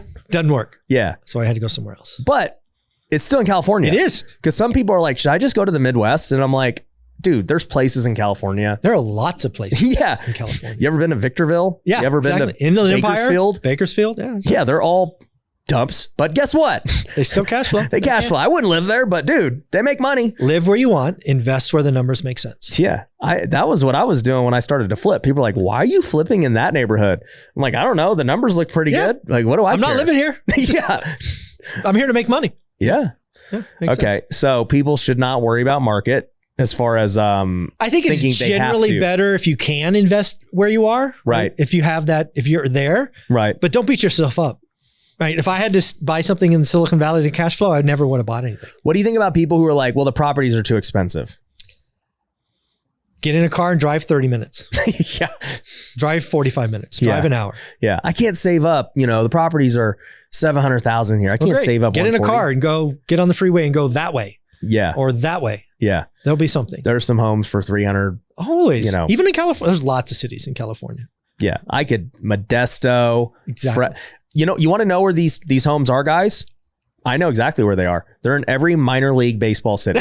That's probably true. Yeah. I 100% know it's true. Yeah. I have been there in these dumps and I'm like, hey, what are prices of homes around here? And then I see the prices and I'm like, that makes sense. That seems fair. Yeah, that's pretty fair for what this is. So trust me. Minor league baseball. There you go. No, I'm dead serious. I'd Go look look at all the single A teams. How many are there? Oh, they'll get single A, double A, triple A. Yeah, dude, there's so many. Okay. And they're all dumps. So all dumps. No, as you progress up, the cities get better. So AAA has the best cities. Okay. Oh, that So makes yeah, sense. you want the real dumps, go to single A, right? Okay. And so they got low A and high A. Okay. So the reason I know California is because I played in the California League. It was high A. So I lived in Stockton, which let me tell you is the scariest place on earth. It can be. Yeah. We got robbed twice. I won't go into that, but no. you know, you live in Stockton, and then you know we get to go to Modesto. Yeah. Modesto's the upgrade. Yeah, it is. Modesto really was an upgrade to Stockton. Yeah. You know, then we get to go to Visalia. Yeah. We get Just to go outside to Fresno. Bakersfield. Yeah, Oh my gosh, Bakersfield's the biggest dump in the world. So that stadium, they actually got rid of it because it was a hazard. Oh my goodness. This stadium was so bad. It was the biggest dump I've ever seen. Well, there we go. And I got friends in Bakersfield, so I got no hate in my heart for Bakersfield, but you know, it is what it is. What do you want me to say? It is what it is. I like it. But you know, I played at Inland Empire. Yeah. That place a dump. Where else? Rancho Cucamonga is nice. So we did play there. I would live there. Rancho's tight. Yeah, Rancho's nice. We played in Lake Elsinore. So that's I'm not even near sure San what that is. Diego. Oh, San That's nice. You're not gonna be able to invest there. That's too nice. Okay. But yeah, I mean, there's a lot of cities over there. I've seen them. Yeah, you've been there. I traveled through. I mean, when I come from Vegas and we pass through Victorville and what's that other city you passed? Well, no, Baker's too small, but like Victorville and High Desert. Sure, High Desert. You're just like, bro, these are cheap houses. They're really you're an hour from LA. Yeah. These work. They do. And they've worked since 2004 and 5. They work. They still work today. They still work today. As long as people don't want to live there, it'll work. As long as they're not, I mean, no, truthfully, the highly desirable areas do not work. No, of course. Orange County, not going to work. It ain't going to work, Not gonna right? work. If you want to live there, Fine. but I'm just saying, if you want to live in a city, don't invest there probably. No, because it yeah, ain't gonna live work. where you want. Invest where it makes sense. Yeah. I don't think Malibu. No, probably gonna not. cash flow. Pacific Coast Highway, probably not. Cash flowing, yeah. So, no. So I hopefully that helps people understand like it's okay to invest in quote unquote not the greatest areas. You're there for a reason. Yeah. Yeah. What do you think of Fresno? I love Fresno. Fresno's getting a little expensive, Okay. right? Compared to when I started. So it's Okay. a little harder to cash flow today, but I'm not leaving. All right. Yeah. I made 1031 out of some stuff there to some stuff in Vegas, but My assistant and video guy are from Fresno. I was hoping you'd hate on him. That'd well, be I fun. can. I can. Yeah, I got plenty. Isn't it the armpit of California? Oh, that's Bakersfield. Oh, that's Bakersfield. Yeah, that makes sense. I thought Fresno had another name. So Bakersfield's the armpit. Yeah, that that's makes what they complete often sense. called. Yes. Bakersfield. You're I gonna got get a lot some of hate for that. I got a lot of buddies in Bakersfield. So I love you guys, but there's a reason you guys always come to see me. Not vice versa. You're not going there. Yeah, I ain't going there. So there's a reason. I'm just saying. That's But no, so I think anyone can invest anywhere. I think that look, I'm not a believer in 20% down and buying market value deals because I just believe that you can raise private capital and you could get undervalued deals. You could burr, but I mean, that takes a lot of skill and learning to do that. It's all worthwhile. So do you think people should actually learn how to do those things? I believe everybody should learn what an average deal is. What's an average deal? 10% off? No. So again, right? Average. So what everybody should do is figure out a cash on cash return for their buy box. Got it. Okay. Because you're thinking just in terms of, cash flow. You're not thinking in terms of equity. No, I don't give a rat's ass about equity. Yeah. And this is very clear for people. Flippers and wholesalers have a hard time understanding this because when we look at a flip and a wholesale, all we care about is equity. Yes. We do not care about cash flow or anything else. So it's like, look, as long as I'm getting this property for 75, 80% of all in, great. Plenty of margin. I'm going to make money. Yep. And if it works for a burr and I can refi, that's amazing. Yeah, but those are hard to do, right? And still have cash flow. Correct. Very hard to do. Correct. Rental buyers don't care about equity as much. I mean, obviously we'd like to get a discount. You would love to get a discount and have built-in equity. But at the end of the day, if you're going to hold it for 10 plus years, it's kind of irrelevant. Exactly. Because all we care about is the cash on cash. How much do I put in? Less you put in, the higher the yield most of the time, right? Yep. So that's it. So what I would tell people, like my buy box back in 2002 was about a 7% yield. So let's just pretend that is for you. So you're going to put down, what was your average down payment? Let's call it 10 grand.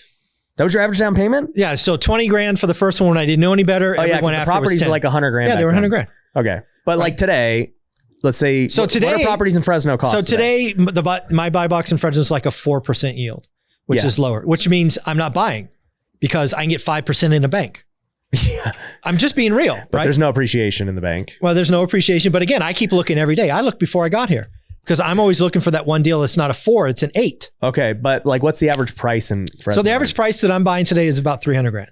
Okay. So it's 300 grand. You're like, I need 60 grand. Yep. Is that how you're seeing it? I mean, that's if a new person. Yeah. You should price it at 20% down. Yes. Okay. So you're like, okay, I got to get 60 grand. Mm-hmm. There are other loans too out there, by the way, guys. Like there's 10% second. Yeah, but you should measure all of your deals on this kind of base structure so you know what the return or yield is. Then you get creative. Oh, do I go get a private money loan? Yeah, whatever. Whatever. Then you just change that. Yeah. So, okay, let's just say you're like, hey, I need 50 grand for a deal. Okay. And now you're looking at it and you're saying, okay, I'm going to make your buy box is 7%. So you want to make 7% cash flow on the 50 grand. Correct. Would be $3,500. You need to make $3,500 this year in order for you to buy this deal in Fresno. Yeah. So let's really break this down. So let's say you 300 grand, you're going to put 50 grand down and you look at 100 deals and the average yield is 2%. Right. Which would be, what would that be? $1,000. Yep. Okay. I don't say anybody can do an average deal. Anybody. They're all over the internet. You just buy it. Just buy it. You don't even need it. Yeah. But what I'm trying to get at is it takes work, effort, consistency to learn average. And then what I want you to do is only good or great deals. Because you got to analyze so many deals to get average. To get the history, to get the experience, to figure out your world. And then what I want you to do is do a good deal. So what is a good deal? A good deal is 1.5% higher than average. Mm-hmm. A great deal is 3% higher than average. Got it. The world that I live in today, I only do great deals. Got it. We don't know where rates are going. We don't know this or that. So you're saying your average in Fresno right now is 4%. I will not do anything less than 7. Right. Because a great deal is 7. It's 3%. It's always 3%. And again, it changes. In 2010, an average deal was 15%. Yeah. Because there was no competition. Right. So then I wanted 18 or higher. So again, most people don't do the work. Most people aren't focused on a buy box. I'm the guy that's comfortable doing the work.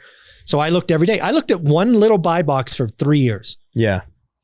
And just figured it. I knew it better than anybody else. So right now, if there was a deal in Fresno that could yield $3,500 on your 50K, you would buy it. I would buy it. Yeah. Yeah. And that's it. It's that simple. Simple. Because you have your market, you got your property management, you got all these things. Wired, all calculated in. Yep. Yeah. So for people who are watching this, I want you to understand, that's why I say there's lots of ways to win in real estate. And you just have to define what your goal is, right? For me as a flipper, or for just me in Las Vegas, I would not buy the deal Zuber is talking about buying. I'd be like, no, I ain't freaking, that's stupid. For me. For me, right? Totally fine. I'm not in, well, for one, I'm not in Fresno. So I'm not going to buy a property in Fresno, period. No, of course. Now, I would wholesale in Fresno. Of course. I'll go wholesale Zuber a deal. Of course. And that's great.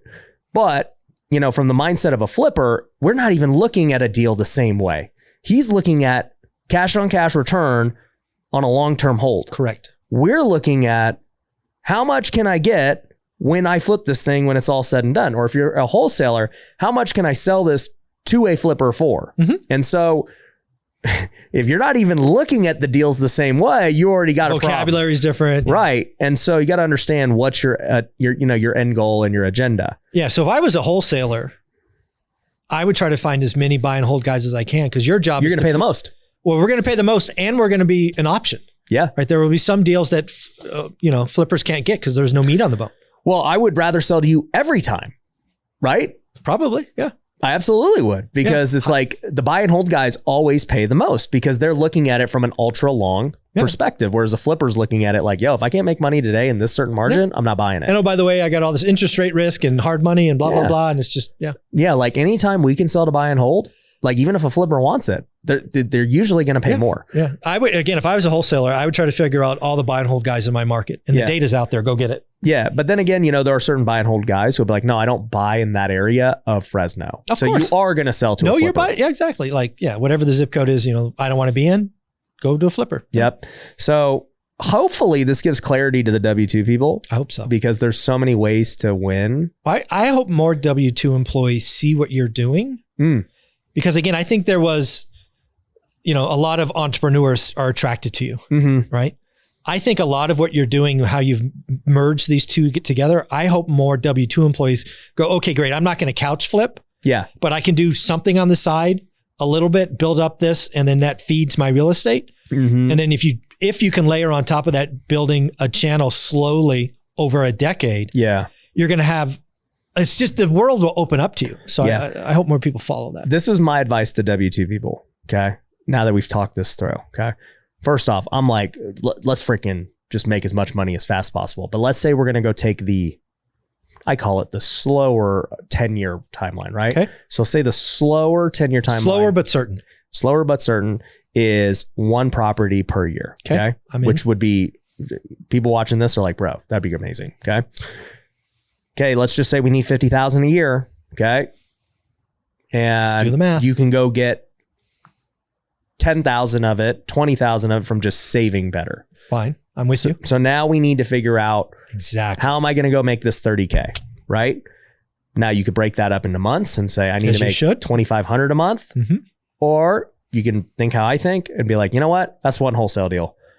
And find your thing. Yeah. And for me, the reason I would think that way is because if I'm constantly looking for deals anyway, for this one property I'm going to buy, because you still have to look for that property. Oh, no. Right. So you're already inherently looking for deals. Correct.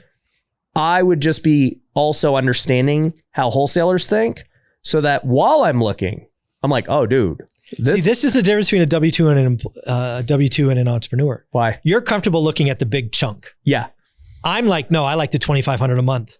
Yeah, no, I'm looking at the chunk, baby, because I'm already looking for the deal. No, I got you. So I'm just like, hey, weird. In this year, I'm going to find 2 deals easily, right? One of them, I'm going to wholesale and make the 30K I need. And then you're going to... The other one, I'm going to keep it because I made the 30K. Yeah, I just love how our brains work different. Yeah. It's pretty fun. So that's personally what I would do. But like Zub says, hey, I'll figure out how to make 2,500 extra a month. And that's what I'm going to do. Yeah. One couch, one this, one that. Yep. Whatever. I'm going to get consistent with it. And I'm just like, bro. And you're going to hold yourself accountable and all those things we talked about. There you go. I'll see you on the next episode. Peace. I was a 30-year-old guy with a daughter, married, and struggling. I had 40 grand. That was 3 houses. So 20 grand down, 10 grand down, 10 grand down. My money's gone. So I sat back and realized at 45 I could retire